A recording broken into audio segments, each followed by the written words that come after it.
Today I want to walk you through the types of equipment I use and the types of shots I look for when I'm on site filming an adventure outside in Alaska. Specifically, how I look for the kinds of shots and what makes me decide between one type of equipment or a different type of equipment when I'm filming an adventure like this. So we're gonna climb over this mountain right here and we're gonna be looking for, the story is about looking for blue ice, or AKA a glacier. We've actually started a little way down the path, but right here is where I want to start with a drone shot. And I want to use the drone low and just kind of following us along the path as we pursue into this here.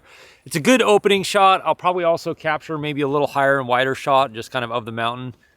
Or if it works out, I might follow us low and then go up to show kind of where we're going, just to give you a good establishing shot. But drones are great for establishing shots. I use them for that a lot, but I also really like using them for movement and low tracking shots where it's low through a whatever it might be, the area that I'm around, because it just adds so much more dynamic movement and interest in the shot. So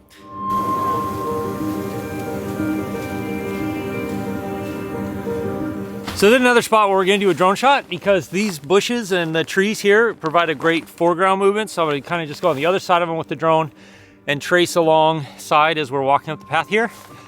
But then also as I get into, there's a little clearing up here, as I get into that spot, then I'm gonna pull the drone up just to have more of a 3D movement and 3D motion as we're going.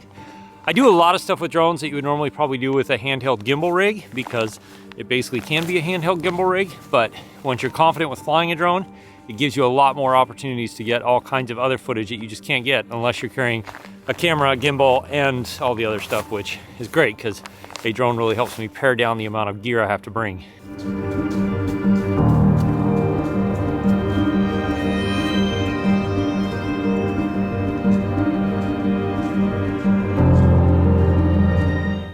Also, this work is dramatically more when you're doing it yourself and filming yourself when you're doing this. When you're just filming somebody else, it goes much faster and is much easier. So for this shot, we've come a little further up the hill, and I want to kind of come around behind us and go over top of us as we're walking up, just because it adds a really cool perspective. So starting on this side, kind of where the brush is, so it'll match up with the ending of the shot that we shot down there, and then coming up over the brush, over the trees, ideally not crashing the drone, and catching Heath and I as we walk up this path is a nice transition shot, which will lead into the next shot, which I think is probably going to be a top-down shot, because that's always really fascinating. And since this is a really good straight stretch, we're going to do a top-down tracking along side shot, and then I want to do a pullback shot. And what we're doing is just building a good story montage of the journey from the bottom of the mountain, the start of the hike, to the summit up here, and then we'll continue down over the other side. But this is a lot about the obstacle. So this is really the middle of like getting up over this mountain in the snow and the ice, and then we'll get to the other side, and that'll resolve somewhat as we get over to the glacier. So we're building up lots of shots about the difficulty of climbing up this side of the mountain in the winter.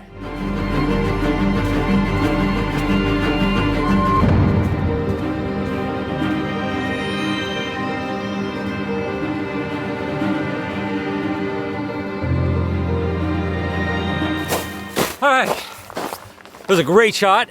Now we're gonna move on, see if we can push up, like get much closer to the top of the mountain where it gets real steep, and we'll capture some of that from the side. I think we're gonna use the ground camera for some of that, because that'll give you a really good idea of how steep it is, reference to how us climbing. So we'll probably do like a side shot, but the last shot of us walking and pulling away and kind of pulling back to reveal the whole trail is great. And that's what I love doing with drones, is you keep things kind of close and tight with all cameras.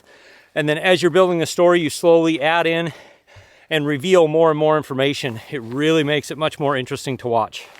And now it's one of those things where I didn't plan on capturing a shot like this, but that is so spectacular looking. I'm gonna run up the trail ahead of us, plant the camera, this camera, and capture a shot of us walking up, purely because that is absolutely spectacular. And it is cool because we're starting to gain some altitude, so it'll show that in the story of like we've made some progress up the mountainside.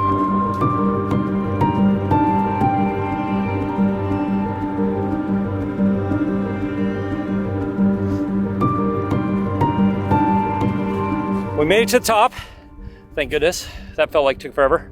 But this is where, because this is a nice little narrow notch, and because right down there is pretty open, What I want to do is bring the drone real low along the path, just above Keith and I as we come through, and then rip toward the mountains and the glacier over there to give a nice reveal of the area that we're about to walk into.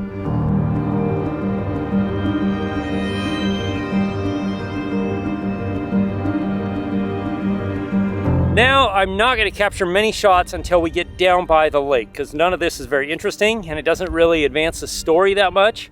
But so the next part I want to capture is us kind of coming down the last little steep bit as we come out toward the lakeside, directly across from the glacier face. This is a part of the unexpected, and this is where a GoPro comes in really handy when you're tromping through stuff like this. You don't really know what's going to happen, but you know you want to capture something. GoPro is great because it's super stable, and you don't really worry about wrecking the camera if you fall down. So we're going to see if we can capture some shots of me post-holing through the snow, because that definitely is part of the difficulty of getting over here during this time of year without snowshoes.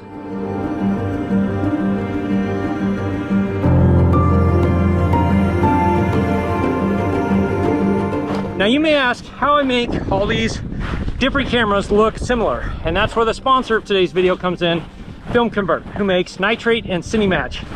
Film Nitrate is a great plugin that allows you to emulate certain types of film and look like the actual sort of granular, organic look that old film cameras had, or newer film cameras. Whereas Cinematch is a really powerful tool for making each camera look like it was shot on the same camera. And right now they're running a terrific sale on their plugins that if you use the links in the description, you'll get even more % off and pick up some really powerful color grading tools and film emulation tools to make your footage look just a little bit more organic, and also to be able to match up pretty much any of the cameras that you shoot with. So here's where we break out into kind of more of the openness of the lake, or at least as we get down to the lake. So I'm gonna put the drone up and capture us kind of coming down the hillside by this stream here as we get out into the lake.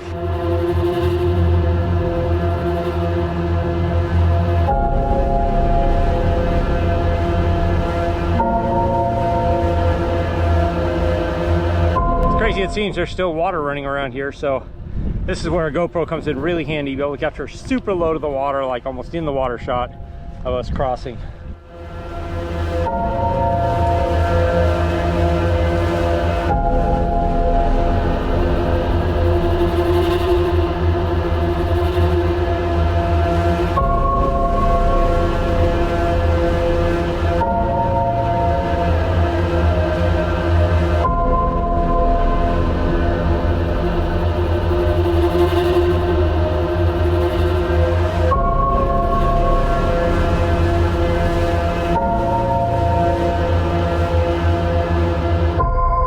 Across the stream, there was some moments there where it was really doubtful if we were going to make it or if we were going to stay dry, but that actually worked out really well for the story, because that makes it kind of the big, you know, height conflict, climax, whatever thing, the final big thing we had to overcome to really get over to where we're actually going to get in and be able to see the glacier. So the next shots we get will be like walking up to the glacier ice and checking it out up close in person. And then we'll do probably one big wide drone shot to really show the area and something epic, because, well, I don't know, there's nothing really epic over there to show, but we'll do our best.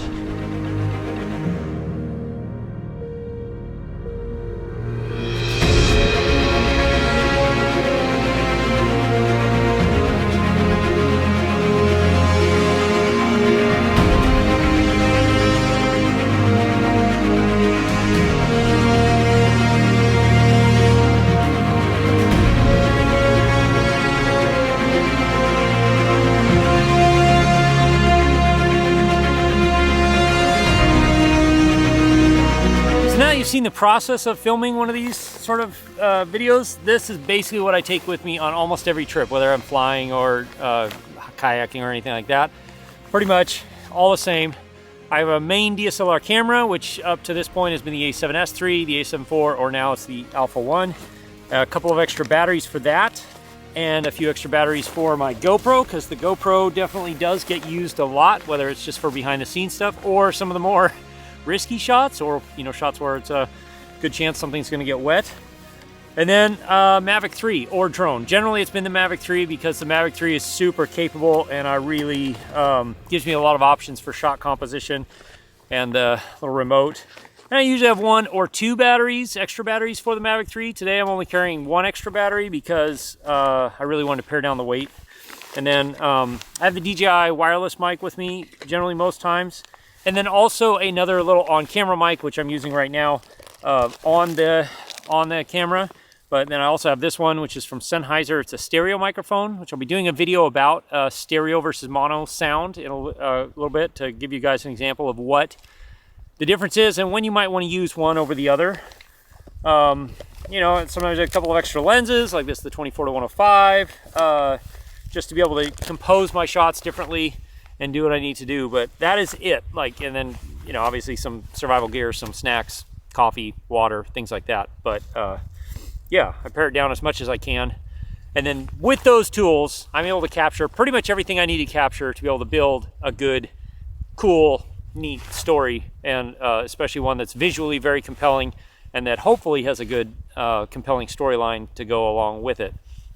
Or at the very least, I can use it to capture everything I need to capture for a client, whether I've been hired to film something like the ice climbers or something like that you've seen on this channel in the past. But to learn how to write a script for stories like this, you're going to want to watch this video right here. I'll see you over there. As always, if you have questions, ask me in the comments below or join me on my live stream, which happens most Wednesday nights from 4 p.m. Alaska time or 8 p.m. Eastern, generally when I'm not out in the middle of nowhere filming, where there is absolutely no cell service. So, couple-mile hike back.